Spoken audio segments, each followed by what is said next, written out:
A lot of people don't know this. One of America's most rednecky congressmen, and moronic congressmen, let's be clear here, Louie Gohmert, used to be a judge.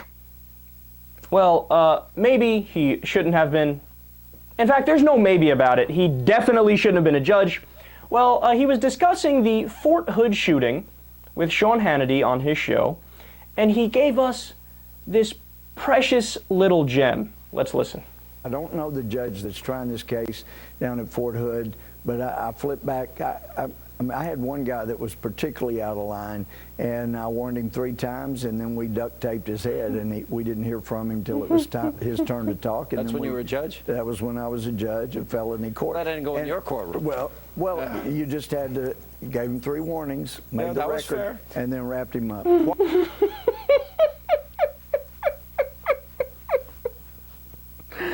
Oh, I love how nonchalant he is about that and casual he is about that. You know, yeah, so we gave him 3 strikes and then duct taped his head. Okay, even if that story were true, and I believe it, but why are you saying that on national TV? You think that you're getting people on your side when you tell that story? He was acting up in the courtroom, so we duct taped his head. And then we got some tar and feathers and tarred and feather him, and then we dipped him in molasses and put him on the back of a pickup truck and drove around. Saw vultures pecking him the entire time. It was nice. It was fun. It was old school Southern time. Yeah. Oh, Louie, you're insane, man. That's a judge. A judge. Duct tape his head. He's talking out of turn and whatnot. I'm speechless. Now, is there something wrong with that? Absolutely. I mean, where's the debate? I mean, that's got to be. There's got to be rules against that. Probably laws against that, and should have been disciplinary action taken against him. But the reason why I want to do this story is not just to mock him and make fun of him, although that's fun too. There's actually a serious point to be made here.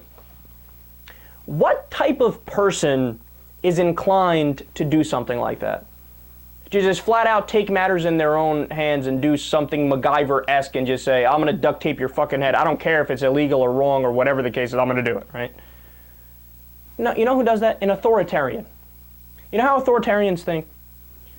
I'm a judge, so I'm the leader here. I'm the king in this castle. Anything I say, by definition, is correct. The rules don't apply to me. The laws don't apply to me. So if I say duct tape this guy's head, you duct tape his fucking head. But there are rules for you too, Louie. Now, as he's a congressman, what I say goes. I'm a congressman. So even if his constituents vote for him and then he goes in there and does the exact opposite of what his constituents wanted him to do, he would turn around and say, sorry, I do what I want because, hey, you put me in power, now I do what I want. It's very Dick Cheney-esque, right? Remember when Dick Cheney was giving an interview and he was asked the question, look, Mr. Vice President, the overwhelming majority of Americans are against the war in Iraq. What do you say to them? Do you want to change the policy and listen to them? His response was, so? He didn't care. He didn't care. He said, polls schmoles, I don't care. Why? Because his view was, you voted for us, now shut the fuck up and sit back, and even if we do stuff that you hate, well, you had it coming because you voted for us. Look, there are governments that are more welcoming to that kind of ideology. They're called dictatorships. They're called dictatorships, they're called tyrannies.